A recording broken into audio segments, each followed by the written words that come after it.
Thank you, listeners, for joining us. Elko Live today features a very important topic in our community.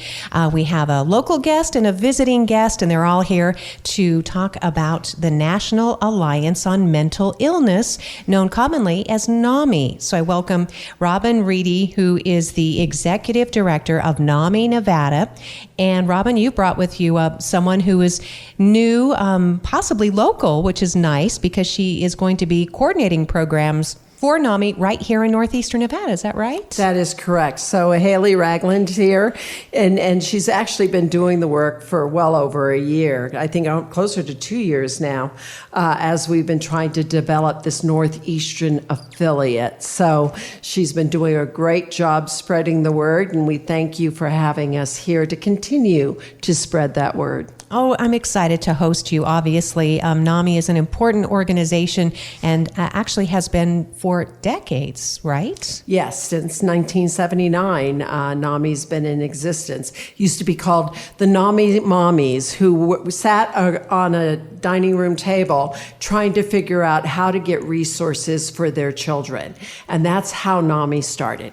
Wow, that's a fantastic story, and it's made a huge difference in our communities for decades and certainly for decades to come. So we want to promote this really cool opportunity. You have a NAMI walk coming up, and Elko is on the list. Yes, we actually are going to hold 4 walks in one day, and I'm not sure that's ever been done in NAMI history, but we're doing one in Elko, one in Reno, one in Carson City, and one, of course, in Las Vegas. And it's all to raise money for the individual affiliates in those areas. So we provide services for people who live with a mental health condition and for the families that love them. We advocate, we educate, and we support.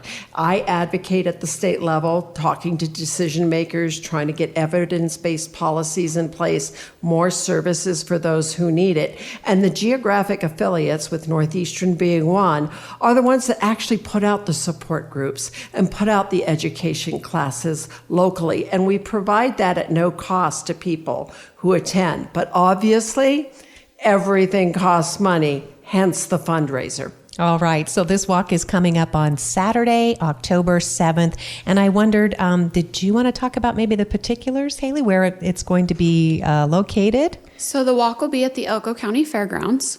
Registration starts at 9:30. The walk will go at 10. And then we are going to have resources and some information about things in the community at the art and exhibit hall. Oh, very nice. And is it time to register now, or what would you suggest? We do have a QR code to register now. There will be registration at the event, but it'll be easier if you just register online and get pre-registered. And Haley, who would you like to see come to the walk? Everyone. Whether you're an athlete and you want to run the walk, or if you're a mom that wants to bring your kids and help support our cause and walk with your stroller. All right. So a fundraiser, so does it cost per person, or what kinds of registration are you looking for? So we're looking for individual registrants and also teams. So if you want to be a team leader and get people together to come walk and try and raise money and donations yourself, we're also encouraging that. And anybody that raises $100 or more will get a t-shirt at the event. Very nice. So we're very excited to get the teams going, and I would challenge you as a broadcaster to challenge other broadcasting stations to do the same and get teams together. We would love to see the fire department compete with the police department, and I will give whoever wins and raises the most money as much press as I can gather. And we all know they love their positive press. That will be so much fun. So yeah, that's on Saturday, October 7th, Elko County Fairgrounds. The QR code is on the pamphlet that I find here, but I imagine you could probably go online to get that too. You can come to our website at naminevada.org, and it will get you to the NAMI Nevada Walks website. And I was just thinking, some of the work, Haley, that you've been doing probably relies a lot on collaboration. You have a lot of community partners. Or are you looking to build those? We are looking to build those. We do work some with Zero Suicides, and Pace Coalition donates our office space. But we are looking for more volunteers, people that want to get involved. The more volunteers we have, the more classes and support groups we can offer. So we're always seeking people who have that lived experience with mental health. For myself, I'm a family member. My mother had lived with a mental health condition. So we're looking for families and individuals so that they can be trained. So if you're a family member, you might want to learn how to teach family to family. But you have to have that lived experience to be a teacher, to have that kind of empathy and show it to everyone and teach you that lived experience. If you're a peer, you might be trained for peer-to-peer. And so you can do connection groups.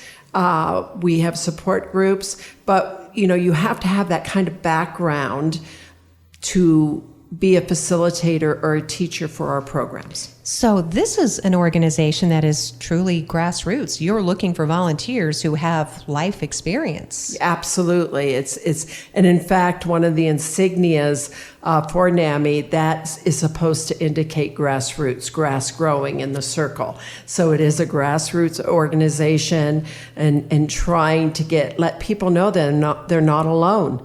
I mean, some of the biggest gains that you get in attending a family support group is seeing what's worked for other families and getting that information from them.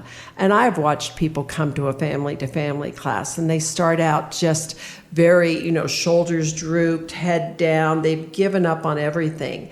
And by the end of the 6 weeks, because it's a 6-week course, they are just ready to take on the world and advocate for themselves and for their family members and learn more about this. The one thing that I've recognized in doing this job, both as a volunteer and now as an executive director, is recovery is possible. You can get a better life. It might not be the life you had envisioned before, but you can still have a better life and move forward with that life. That is possible. That was not something I believed in when I was younger. Well, certainly, because generations ago, even decades ago, a lot of people were institutionalized, right, Robin, and separated from their families and their support communities. Yeah, they were basically thrown away. Now the problem with that is we don't have long-term facilities because of all the bad things that happened then. So we're going to have to somehow try to find a balance to that because some people need long-term care. But that's also why NAMI Nevada, one of our biggest advocacy issues is housing. And a lot of people go, wait, your mental health. Why is homelessness and housing one of your big issues?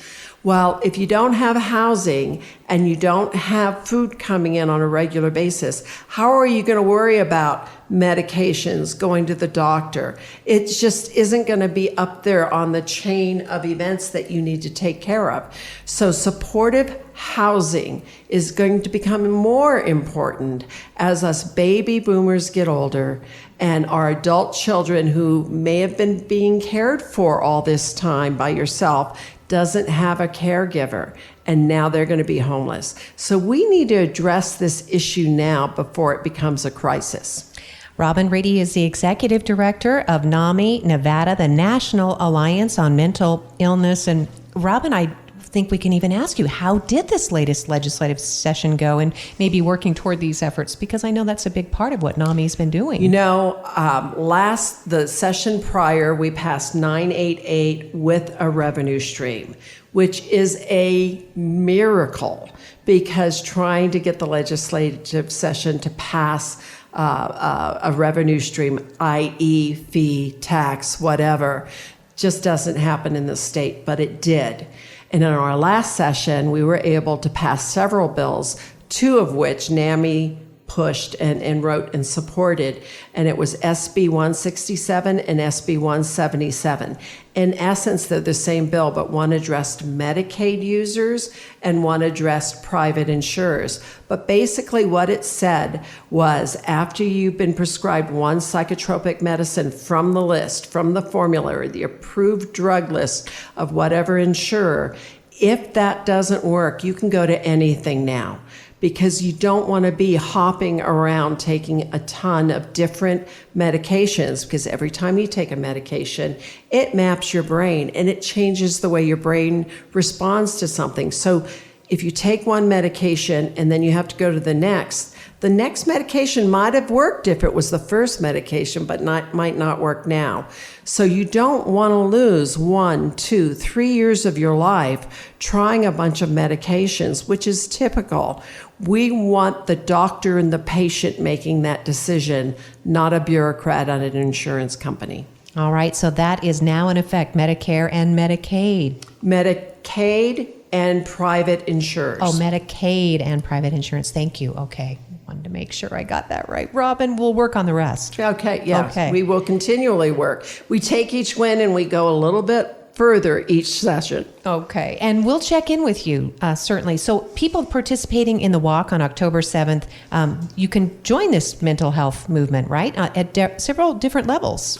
You know, we're like any other place of business as far as getting volunteers. We need people who know social media, people who can draw a picture, people who can put together a flyer, people who can file. I mean, all of those things. Certainly, we'd love to have grant writers to help us get more funding. So, you know, especially with this retiring community that's going on, all us baby boomers, I want your expertise. Come help us do this job. That sounds like a plan. So the best way to reach, and I'm assuming you will finish up here and you'll be going on. I guess you'll come back, I hope, Robin. Oh, absolutely. Absolutely. We want to grow Northeastern. I mean, the reception we've gotten here is so positive. And so we want to continue this and work with all the partners here, because the reality is where the greatest strengths and advances have happened has been where nonprofits fill in for what government can't do. And I think there's a lot of respect for that here in rural Nevada, especially. We've seen a lot of our organizations grow that way out of need.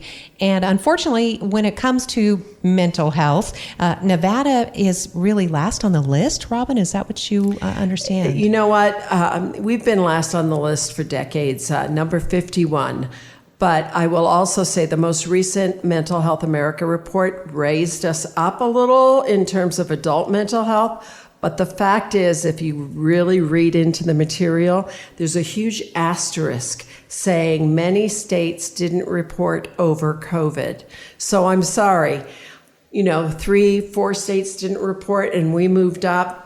I'm not going to count that, so we'll see. When I took this job, I joked around, and it's not really a joke, I kind of mean it, that I wasn't going to leave this job until I turned 70 or we were off of 51. Well, I'm 66. I want to retire soon, but I still don't believe we're off of 51. Okay, so obviously, Haley, you've got your work cut out for you, right?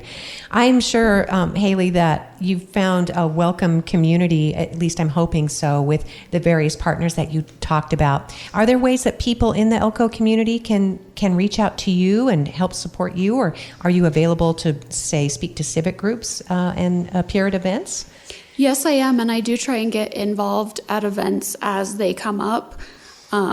We did participate in the Elko High School Mental Health Week and their events that they did, and so I'm always looking for those kinds of things that get our word out there and our mission. Well, for example, Haley, NAMI hosts the OK to Talk, right? That's the campaign, the theme, especially for youth. Is that important to you personally? That's one of the newer ones that have come out, so we haven't gotten that out into northeastern Nevada yet, but at national, they're pursuing that. So again, we have to get people trained in being able to do it. And when it comes to youth, that's when we're looking for youth volunteers. We're looking for youth who are experiencing a mental health condition.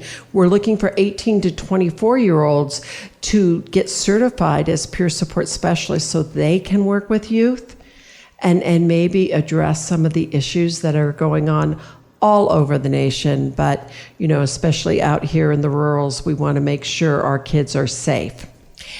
What did you learn at the Mental Health Summit? The second summit was held just this week at Ruby Lodge 360. It's a great gathering of minds and hearts and people who are committed to making a difference when it comes to mental health awareness and support of people who have mental illness and their families. Well, I'll tell you, there are 2 things I learned. I learned Dr. Jenna actually was the primary speaker there, and she provides help to first responders. So she tries to make sure that our first responders are taking care of themselves as well, because they go through some pretty traumatic stuff on a regular basis. But the other thing I learned, and this is a hard thing to talk about, is that in Elko, when there is a suicide, there's no one out there to help clean up after the suicide. So the families end up having to deal directly with this. So, that's something that just creates even more trauma. And it's something I didn't really think about, because in urban areas, they have teams that come out for homicides and suicides. We don't have that evidently in Elko. Doesn't it just break your heart? So we're going to start looking at a way to fill that gap so that, parents and families don't have that additional trauma and it can be taken care of. And sadly, again, it means paying someone to go in and do that. And so we have to figure out a way to raise that money and get a system out there. The perfect world is 0 suicides, just like the group. Let's get 0 suicides out there so it's unnecessary. But until then, let's not traumatize a family when they have to clean up after their son's suicide. Oh my gosh, Robin. Robin Reedy is Executive Director of NAMI Nevada, the National Alliance on Mental Illness. And we can see just by this conversation how NAMI is an important piece and part of this ongoing conversation we're having, as you mentioned, suicide, and especially teen or youth suicide right now, and helping support people who do have mental illness. We didn't have a lot of therapists in the beginning, and I wanted to know if you would talk about that. Now we have more social workers, more licensed therapists, more agencies or organizations. I don't know that we'll ever have enough, Robin, but what have you seen? Well, the reason why we're number 51 in this state is because of several things, but one of them is a lack of providers. It continues to have a lack of providers. While there may be an increase here in Elko, overall, our pediatric providers in this state we're beyond 51. We are more than dead last. And the fact is they have another co-occurring condition. You could have a teen that's contemplating suicide, and they could be in an emergency room, hospital room for months until they can find a placement. And that's literal. And I've seen that in Reno happen. Someone who had hemophilia along with mental health, and so a regular mental health facility couldn't take it. We need more beds. We need those beds to be able to be assigned when someone is there, so that a child who might have been there left can go back to the same facility when they have to go back there, and not another facility with another set of rules. There are just so many pieces there. We need fewer medication barriers. We need more services, and to reduce the number of people living with mental health that don't get services. Those are all the reasons why we're last. So we have to address things on more than one front if we're going to get off of 51. And I say that, and it can bring you down as far as, oh, there's this and that's awful and this statistic. But the fact is we have improvement. We have the 988. They are trying to get crisis centers so that someone in law enforcement can just drop someone off at a crisis center and not have to go into all the problems that they have. They can go back to their jobs and let the mental health people deal with mental health. But we've also seen improvements in the criminal justice system where they have mental health facilities right there at the detention facility. But it doesn't change that the largest prescriber of mental health drugs in this state is the Las Vegas detention facility. And I was just going to ask about that, because everything you're describing does take prioritizing, and especially in Elko County or in any rural community, Robin, when we do have these limited resources, we're having conversations about expanding the Elko County Jail for a behavioral health unit specifically. But these are incarcerated people who, a lot of them are deep into addiction, and that has created its own kind of mental illness. Yeah, co-occurring conditions. I happen to be on the Foundation for Recovery Board as well, and the Foundation for Recovery Executive Director is on our board because we recognize the tie between addiction and mental health. The fact is if you have a mental health condition and you're medicating it through drugs or alcohol, that's a problem. And if you have an addiction over time, that addiction is going to give you a mental health problem. So it's very much tied. About 70% of people who have addictions probably have some underlying mental health condition, some component to it. So it's a decision of what do you look at first, but you have to look at both. So, I am sad that detention facilities have to have their own mental health section, because I would rather see mental health be decriminalized and people recognize it's the mental health problem that's creating the crime portion. But for the vast majority of people who live with a mental health problem, they are more likely to be a victim of crime than they are to be the perpetrator. I think in this case, at least what our local law enforcement's described to, Robin, it's a safety issue and for everybody, the other inmates and as well as the law enforcement. So I know you have a conference coming up, and I wanted to talk about who the conference is for and who you hope will attend either in person or online. Yeah, so our annual conference is coming up November 1st and 2nd. And again, you can get information on our website, NAMINevada.org. And we are doing a hybrid. So it's in Las Vegas at the Tuscany, but we also do this online. So if you're a doctor, lawyer, whatever, if you've got a license, we probably have the CEUs that you need to get to qualify and maintain that license. And there'll be some ethics CEUs as well as suicide CEUs. So depending on whether you're a marriage and family therapist or social worker or nurse, all of those things, you can get a substantial amount of CEUs with 2 days. One day we talk about adult mental health, the other day we talk about youth mental health. But you'll certainly learn a lot about mental health in Nevada and the changes that are going on. And you can be part of those changes too when you empower yourself with the information, right?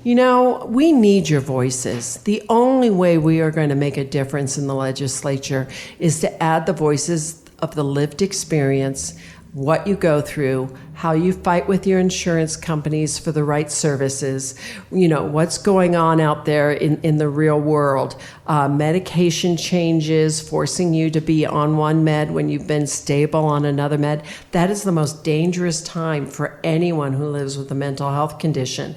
So we want people trained and knowing, and we want to educate the legislature and any decision maker when it comes to mental health. Most government insurance plans aren't nearly as extensive as they need to be when it comes to mental health. They're always exempt from the rules. So we want our government workers to be able to get those services too. So give me your stories. Come testify, write a letter to, and we will train you how to do that as well, because we want to fill those conference rooms when they have a bill dealing with mental health so they get it right. You said something that really, I think, perked up a lot of people who may be listening with this interest. Robin, you said that some rural communities are exempt. They're not included in some of the services or the medications? If you are a government employee and you are on a health plan, a lot of those health plans end up getting exempt from health plan rules. And it's because it costs money. A lot of these medications, the different medications cost money. Being able to see a provider for a mental health. It's not like they have zero mental health, but they don't have the mental health services that really everyone else should have. I think mental health should be treated the same way heart health, diabetes, if you have a heart condition. I, as a woman of a certain age, if I go into the hospital with a pain in my chest, they are going to get me back there. They're going to attach electrodes to my body, and they're going to try to figure out, is it the gallbladder or is it the heart? Well, That's what they need to do when it's a mental health problem in crisis. Because I know of several circumstances, sadly, where in Las Vegas, a friend had been taking care of her sister who lived with schizophrenia, and they had this kind of yin-yang working with each other when there's a crisis. She called, said, I'm in crisis. Diane went and picked her up, took her to a hospital, and Diane went to get a cup of coffee, and the hospital let the patient walk out. And this patient walked out in 110-degree heat to the desert and died. They need to respond to that crisis as if it's life and death, and had paid attention to it. I've seen in Reno where people have walked out of the hospital in front of a bus. They need to pay attention when a patient comes in for a mental health crisis, because it is still life and death, just like a heart condition is. And that's something, obviously, that NAMI is advocating for and working on, but you need those personal stories. Yeah. Those lived So we call experiences. it parity. Parity, okay. Mental health should be treated the way other life-threatening conditions are treated. Okay. Robin, thank you. It's important that we have these frank discussions in the community so people can say, well, it's not just my family, because there's still stigma. There's still stigma, just like suicide. We're trying to have these frank conversations and ask people, do you feel like you're suicidal? Do you feel like killing yourself? Have you thought about that? Have you talked about that? We're having those discussions now. And you need to ask the question. Yes. It shows you care. It does not make them do it. It shows them you care, and that maybe you're more insightful than they gave you credit for. So yes, these frank discussions are important. Stigma kills, and even the stigma an individual puts on themselves to not seek help, to not let other people know. Stigma kills. Robin Reedy is the Executive Director of NAMI Nevada and our guest today here on Elko Live on KELK. I didn't want to leave the program without at least giving people some idea of maybe some warning signs. Like you said, stigma kills. If someone's in trouble, a family member is in trouble, but they don't know what to do. If they're not necessarily suicidal, right? We know about the 988, call or text 988, but sometimes people aren't quite there, right? But they're still struggling, or they have a crisis in their life. And what would you say, are there warning signs, for example? Well, typically, they're going to start isolating themselves, perhaps giving away things. A significant change in their eating habits or personalities, several things like that is something that you're going to look at. Are they less talkative? Are they, really less optimistic? And that's prolonged. Yes. Okay. And we have a class that's called the basics class. So when you're looking at your kids and you're wondering, are they having an issue or are they being a teenager? Our basics class is similar to family, but what it's teaching you is what to look for in your child and then how to address it, perhaps, and give you some comfort in that. So we have so many different classes that can help you identify those things. And they're free, but we do need facilitators. They are free to the people attending, but there's no such thing as free in this world. So we are 501c3. We take donations. You can do that on our website as well. Join the walk. Attend our conference. Let's really push. So when it comes to the walk, I say, walk the walk instead of just the talk.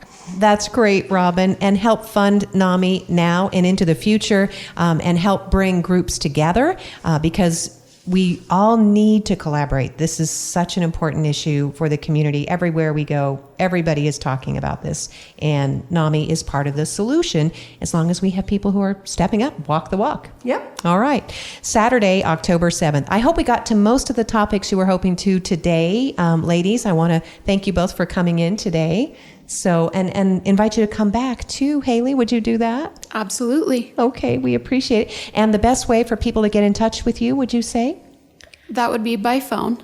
Okay. My phone number is 775-299-2837.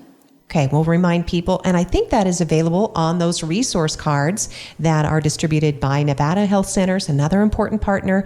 We talk about the VIPs. I know there is a youth mobile crisis unit. The Vitality has a mobile therapy van. There are many, many more resources, and we have these little blue business cards. They're small sized. You can put them in a wallet. You can take them with you in your pocket. And they have all these fantastic resources. And we have them here at Elko Broadcasting Company at 1800 Idaho Street. So come get a card. NAMI is on that card. And so are many other important local partners. Thank you both for being here today. Thank you, Haley. You're welcome. Thank you for having us. Absolutely. I look forward to seeing you again.